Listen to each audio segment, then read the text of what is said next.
आप सब ये जानते हैं कि आज जब 7 जनवरी को मैं आपसे बात कर रहा हूँ, पिछले साल में बहुत दफ़ा हम लोगों ने इसी प्रकार से वीडियो कॉन्फ्रेंसिस के माध्यम से समय समय पर स्थिति का विश्लेषण किया है। भारत सरकार ने जो गाइडलाइंस बनाई लगातार उनको आपके साथ शेयर किया, डिस्कस किया, आपकी प्रॉब्लम्स को सुना समझा, उसके अनुरूप उन समस्याओं के समाधान किए। और अभी 2021 में इस बात की हमको संतोष है कि आज जब मैं विश्लेषण करता हूँ तो ध्यान में आता है कि सारे देश में पिछले एक साल में, यानी आज सुबह का अगर मैं डाटा देखता हूँ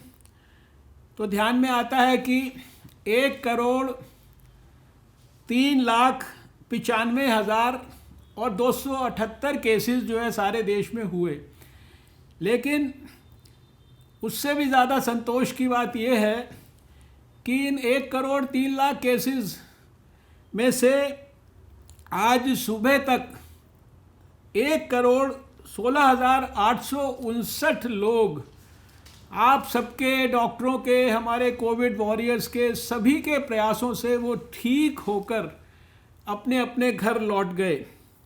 और जो हमारे एक्टिव केसेस हैं वो अभी देश में केवल 2,28,083 केसेस एक्टिव हमारे बचे हैं। जो केसेस 24 घंटे में पिछले कुछ समय पहले संख्या एक प्रकार से 1 लाख तक लगभग पहुंच गई थी, आज हमारे 24 घंटे में पिछले 20,346 केसेस केवल हुए हैं। आप सब जानते हैं कि आप सबकी मेहनत के कारण सारे देश का जो फैटेलिटी रेट है वो संभवतः दुनिया में सबसे कम फैटेलिटी रेट्स में से है। 1.45%, 1.45%।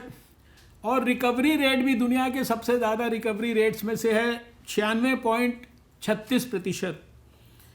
हम सब ने जो मिलजुल कर प्रयास किए, मैं देख रहा था कि लगभग 15,500 डेडिकेटेड हेल्थ फैसिलिटीज़ हम सब लोगों ने मिलकर क्रिएट की देश में, जिसमें लगभग 18.5 लाख बेड्स क्रिएट किए गए। ये जो कोविड की hospitals, Covid dedicated health centres और कोविड केयर सेंटर्स की मैं बात कर रहा हूँ। और इसी प्रकार से 12,673 क्वारंटाइन सेंटर्स हमने क्रिएट किए। यानी जो कुछ भी कम से कम समय में सब मिलकर कर सकते थे वो सब कुछ किया। आप सब जानते हैं कि एक लैब से जो यात्रा शुरू हुई थी वो आज 2,300 की संख्या को हम पार कर चुके हैं देश में लेबॉरेटरीज़ की दृष्टि से। जहां कुछ हज़ार टेस्ट करते थे वहां आज 1 मिलियन से ज़्यादा टेस्ट हम कर रहे हैं। सारे देश ने लगभग 17 करोड़ टेस्ट कर लिए हैं। और इस संदर्भ में ये सब कुछ निश्चित रूप से हम सबको, जो लोग इस कोविड काल में जिनको अपने प्राण गंवाने पड़े, चाहे वो कोविड से प्रभावित मरीज़ थे, चाहे वो हम सब के साथ ही कोविड वॉरियर्स थे, उन सब के लिए हम सबको बहुत दुख है, कष्ट है। उनकी पवित्र स्मृति को हम सब लोग मिलकर स्मरण करते हैं, उनको प्रणाम करते हैं। उनके परिवारजनों को हम लोग इस अवसर पर अपनी सब संवेदनाएं कन्वे करते हैं। और कोविड वॉरियर्स के विशेष रूप से परिवारजनों को, उनकी माताओं को, उनकी बहनों को भी हम इस अवसर पर अपनी श्रद्धा की भावना इसलिए कन्वे करना चाहते हैं कि पूरे एक साल में सारे देश में एक भी कोविड वॉरियर की माँ हमको ऐसी नहीं दिखाई दी जिसने इतने रिस्क वाली परिस्थितियों में अपने बच्चों को अस्पतालों में जाकर कोविड से प्रभावित मरीजों के प्राण की रक्षा के लिए काम करने से रोका हो। ये अपने आप में एक बहुत ही हम सब के लिए एक संतोष की बात है, गर्व की बात है। अभी आज जहां एक तरफ हम 2020 को पलट कर देख रहे हैं, अपने डॉक्टरों को सैल्यूट कर रहे हैं, अपने हेल्थ वर्कर्स को सैल्यूट कर रहे हैं, अपने फ्रंट लाइन वर्कर्स को सैल्यूट कर रहे हैं, और उसके साथ साथ हम अपने वैज्ञानिकों को भी सैल्यूट कर रहे हैं जिनके प्रयासों से देश में इस दौरान कोविड का वायरस भी जो है सबसे पहले आइसोलेट करने वाले देशों में भारत था। कोविड के वायरस की जीनोम सीक्वेंसिंग करने वाले देशों के अंदर भी हम लोग शुरुआती दौर से अपनी साइंस की लेबॉर्ट्रीज़ में करते थे, और कोविड के वायरस को बायो रिपोजिटरीज़ के अंदर हज़ारों की तादाद में रिसर्च के लिए स्टोर करने वाले भी हम लोग थे। जिस देश में N95 मास्क, PPE किट और वेंटिलेटर्स के लिए तकलीफ़ थी, वहाँ पर उन सब की मैन्युफैक्चरिंग और इंक्लूडिंग टेस्टिंग किट्स की मैन्युफैक्चरिंग अपने देश के अंदर बने हुए, ये सारी चीज़ें हमने अपने सामने जो है देश के अंदर पिछले एक साल में विकसित होते हुए देखी हैं। और आज हम सभी फ्रंट्स पर इस स्थिति में है कि हम दुनिया को एक्सपोर्ट करने वाले नेशन के रूप में भी मदद करने की परिस्थिति के अंदर आकर खड़े हुए हैं। आप जानते हैं कि वैज्ञानिकों के सद प्रयासों से अभी देश में, हमारे भारत में बहुत सारे वैक्सीन्स के डेवलपमेंट के ऊपर काम हो रहा है। अगर मैं नंबर की बात करूं तो अलग अलग स्थानों पर, चाहे वो इंडस्ट्री हो, चाहे वो एकेडमिक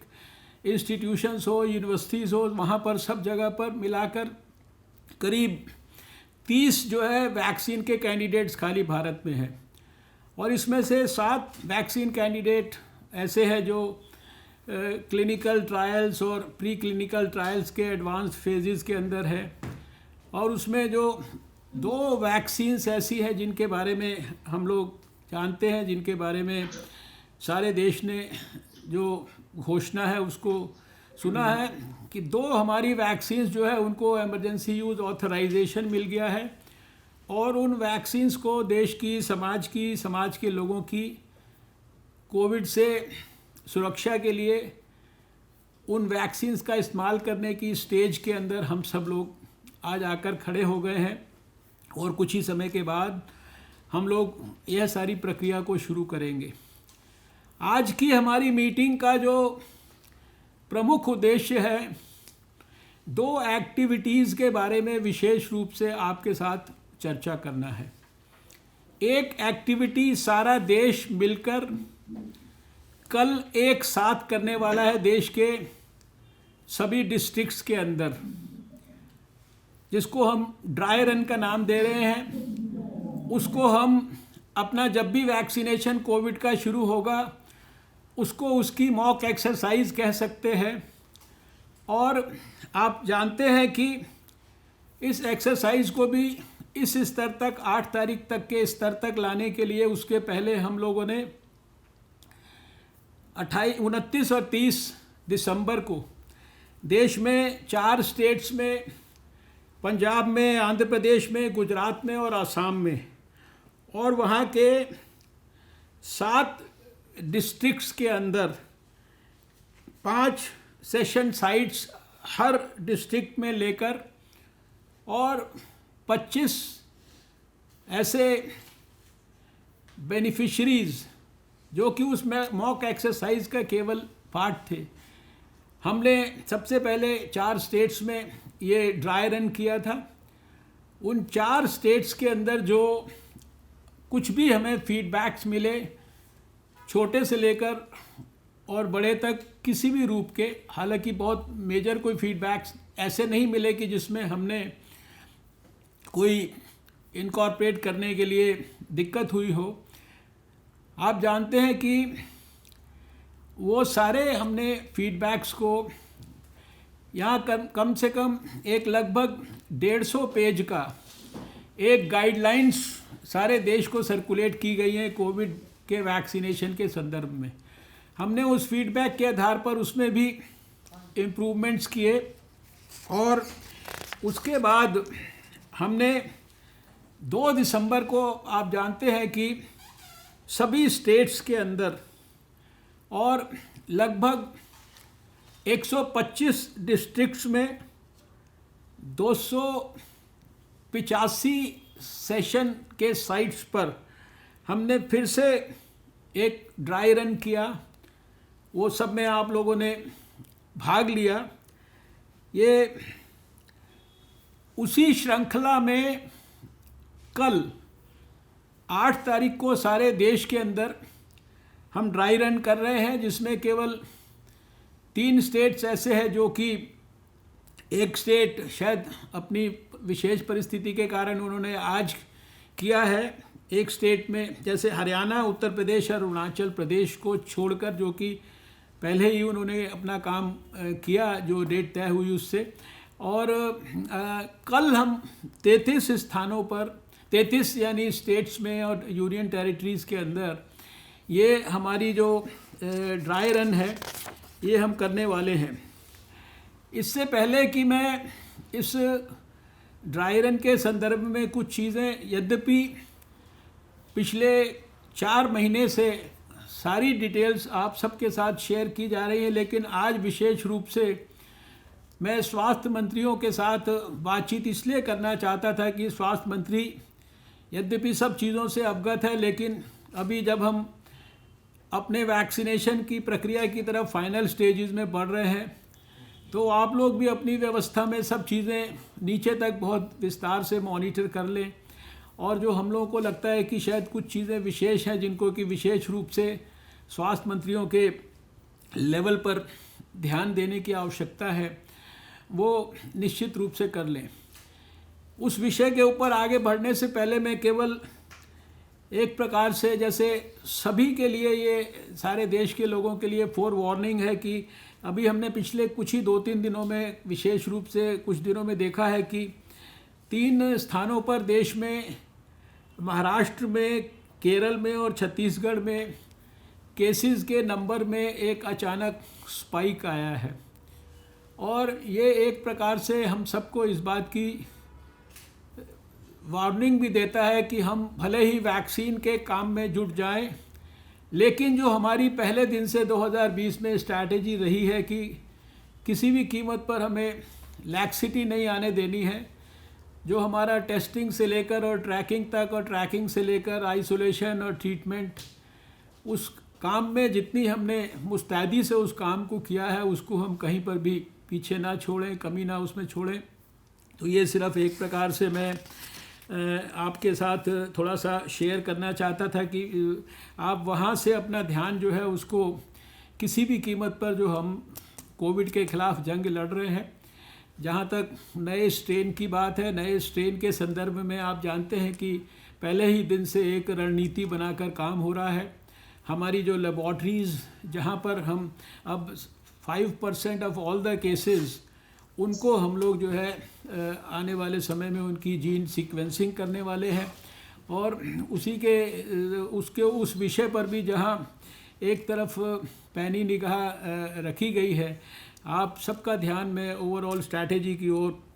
दिलाना चाहता था कि हम उसमें किसी भी प्रकार की कमी ना छोड़ें। आप जानते हैं कि 2 वैक्सीन्स, जिनका नाम कोविशील्ड है और कोवैक्सीन है, ये देश के लिए उपलब्ध होने की स्थिति में आ गई हैं। और हमारी कोशिश ये है कि एकदम बिना किसी रुकावट के, जिसे कहते हैं कि सीमलेस लास्ट माइल डिलीवरी इन वैक्सीन्स की, हम सारे देश में उस स्थान तक पहुंचा दें, जहां पर हमको अपने फर्स्ट फेज़ के अंदर हमारे को किस प्रकार से जो अपने प्रायोरिटी ग्रुप्स हैं उनको वैक्सीनेशन देना है। आपकी जानकारी के लिए करीब 4 महीना पहले हमारे प्रधानमंत्री जी ने एक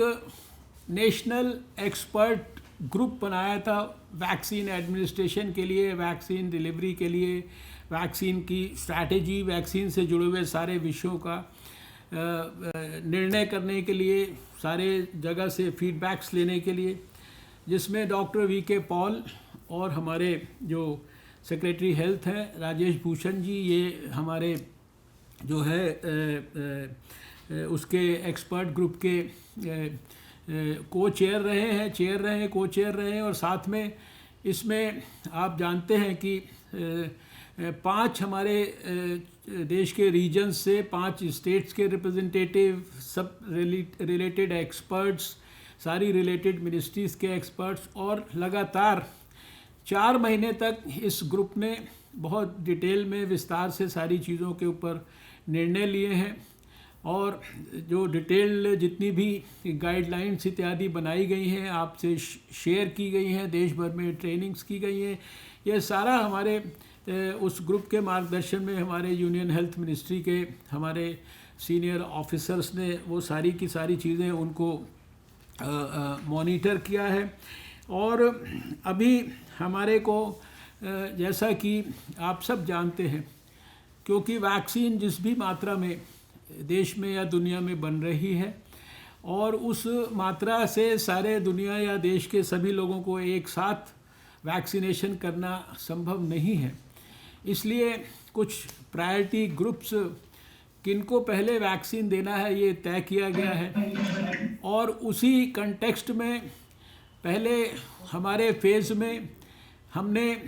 जैसे हेल्थ केयर वर्कर्स, चाहे वो प्राइवेट सेक्टर में हो चाहे वो पब्लिक सेक्टर में हो, उसके बाद हमारे जो फ्रंट लाइन वर्कर्स हैं, और उन फ्रंट लाइन वर्कर्स में जैसे पुलिस के, सेंट्रल पुलिस के लोग, आर्म फोर्सेस के लोग, होम गार्ड्स के लोग, हमारे सिविल डिफेंस ऑर्गेनाइजेशंस के लोग, डिज़ास्टर मैनेजमेंट से भी जुड़े हुए वॉलंटियर्स, जो हमारे रेवेन्यू वर्कर्स हैं जिन्होंने हमारे कंटेनमेंट और सर्विलेंस के अंदर एक्टिवली काम किया, प्रिजन स्टाफ, और ये म्यूनिसिपल वर्कर्स। और फिर इसके अलावा जो हमारा जो फिर नेक्स्ट जो कैटेगरी है, ये करीब 27 करोड़ जो लोग हैं, ये 50 साल से उम्र के लोग, जिसमें वो सब भी जिनको बीमारियां हैं और बाकी सब भी, और फिर 50 साल से कम के भी जिनको विशेष रूप से कोई भी कोमॉर्बिडिटीज़ हैं। अभी आप सब जानते हैं कि हम पहला जो हमारा कैटेगरी है 1 करोड़ हेल्थ वर्कर्स और 2 करोड़ फ्रंटलाइन वर्कर्स, इनसे हम लोग अपने काम को शुरू कर रहे हैं और उसी काम को हम ठीक प्रकार से स्मूथली करें, इसी के लिए ये वास्तव में ट्रायल रन है।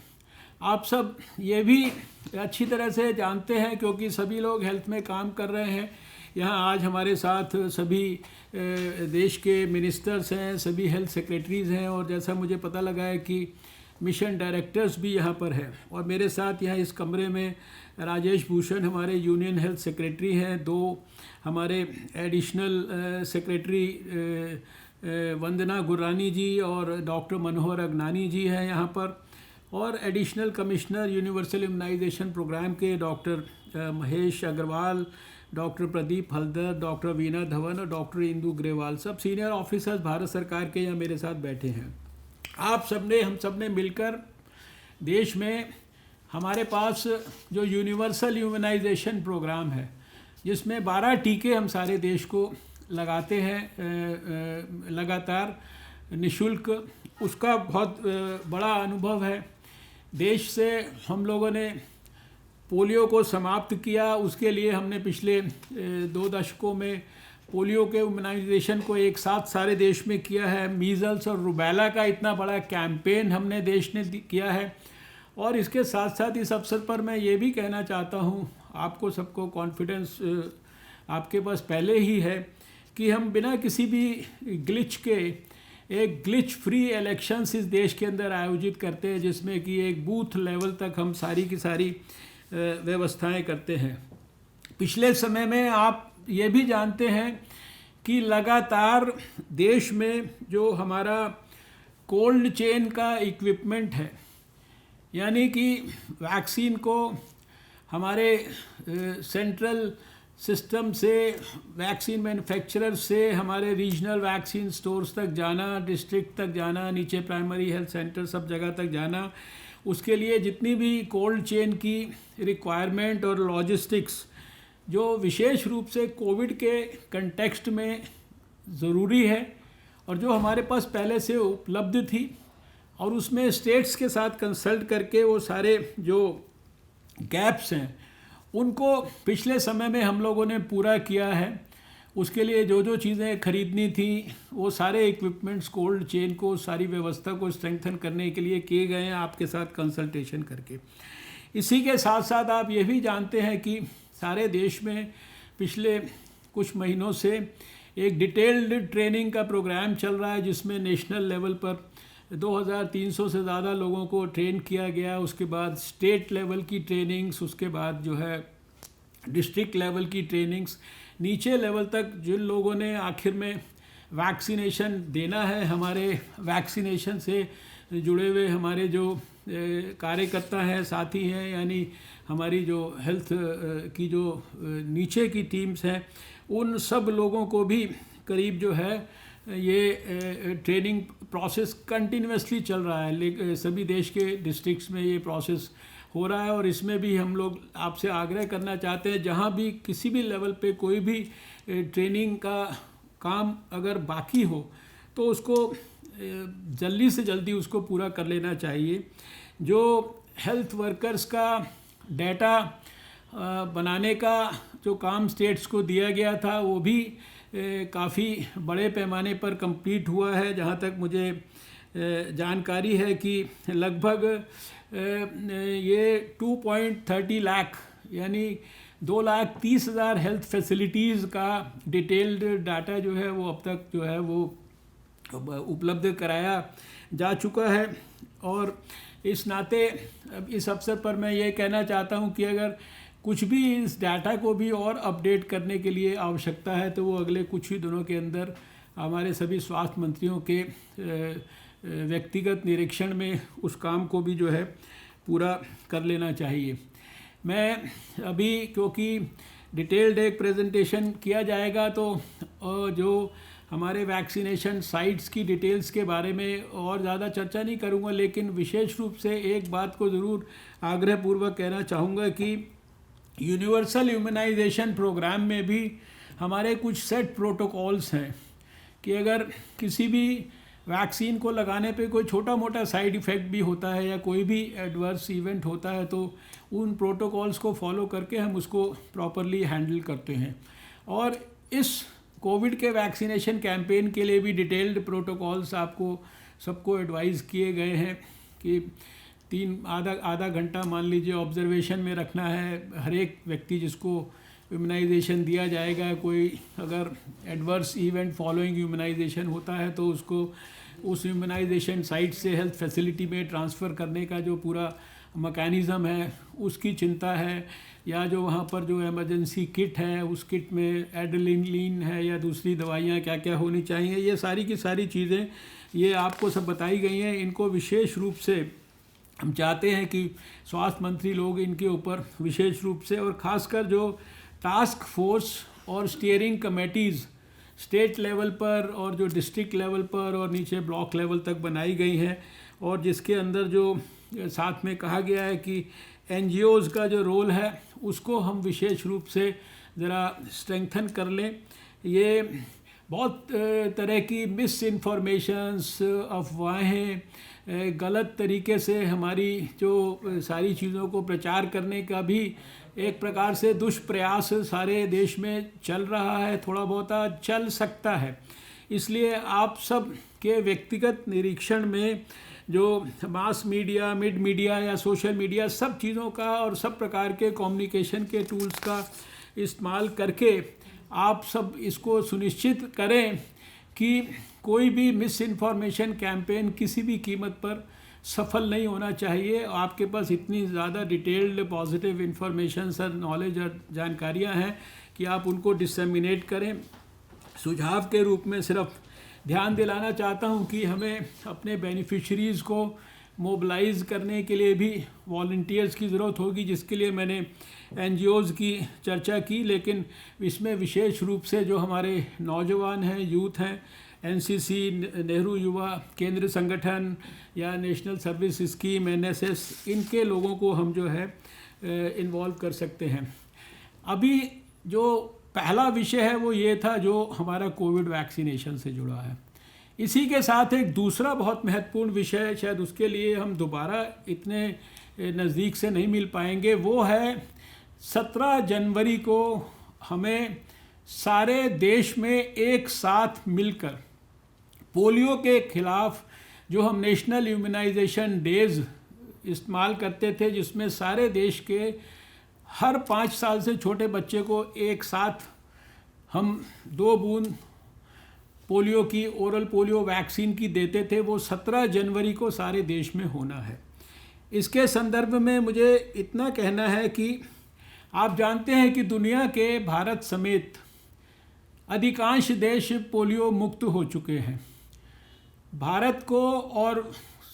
दक्षिण पूर्व एशिया के 11 देशों को तो 27 मार्च 2014 को विश्व स्वास्थ्य संगठन से भी सर्टिफिकेशन मिला, और आखिरी भारत में केस आज से 10 साल पहले जनवरी के महीने में ही हावड़ा के पास मिला था 2011 में। उसके बाद 10 साल से भारत ने कोई पोलियो का केस नहीं देखा है। लेकिन हमारे पड़ोस के 2 देशों के अंदर लगभग जो लेटेस्ट 123 केसेस जो है, विशेष रूप से जो वाइल्ड पोलियो वायरस जो है टाइप 1, इसके अभी भी जो है पाए गए हैं। और इसके कारण, और इसी तरह से एक जो वैक्सीन डिराइव्ड पोलियो वायरस होता है, उसके टाइप 2 के कुछ केसेस साउथ अफ्रीका में भी मिल रहे हैं, जिसके कारण सारे दुनिया के देशों को पोलियो का खतरा लगातार बना रहेगा जब तक कि दुनिया में कहीं पर भी पोलियो वायरस रहेगा। और भारत के लिए विशेष रूप से ये महत्वपूर्ण है क्योंकि वो 2 देश हमारे पड़ोस में हैं। इसलिए ये हमारा जो नेशनल एक्सपर्ट ग्रुप है वैक्सीनेशंस का, उसने अपने सभी अंतर्राष्ट्रीय और राष्ट्रीय एक्सपर्ट्स की सबकी डिस्कशन और एडवाइस के बाद ये तय किया है, और ये आपको सबको कम्युनिकेटेड भी है कि 17 जनवरी को सारे देश को मिलकर, ताकि हमारा पोलियो के ख़िलाफ़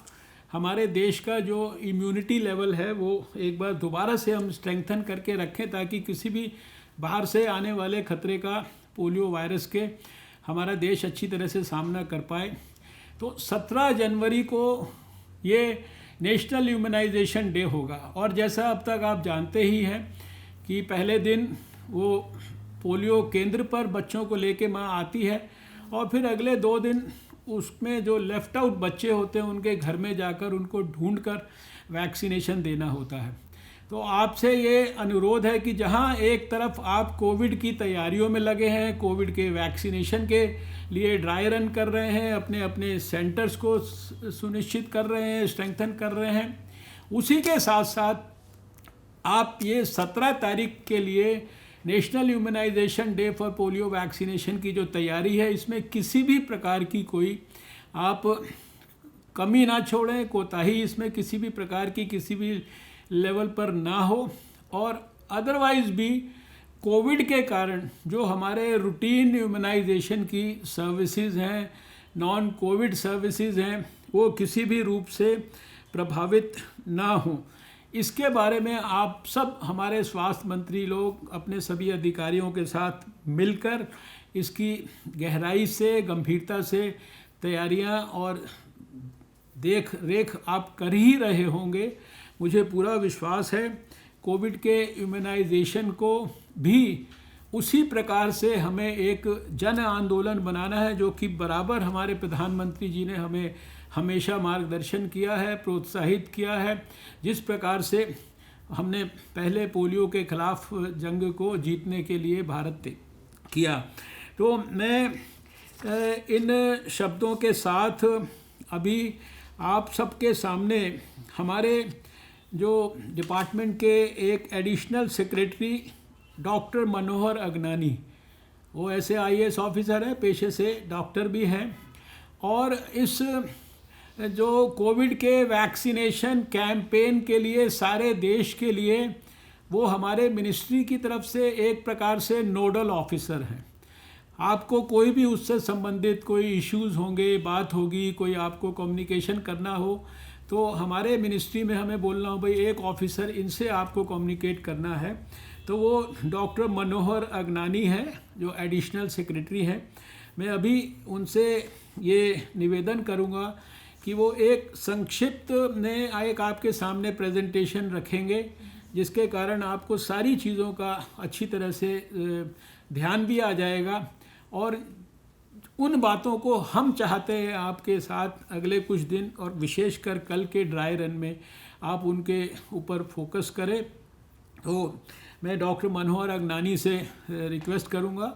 और उसके बाद अगर कोई विशेष कोई बात अगर किसी मंत्री ने इस विषय पर अवसर पर कहनी होगी तो उसको भी ज़रूर सुनेंगे हम लोग।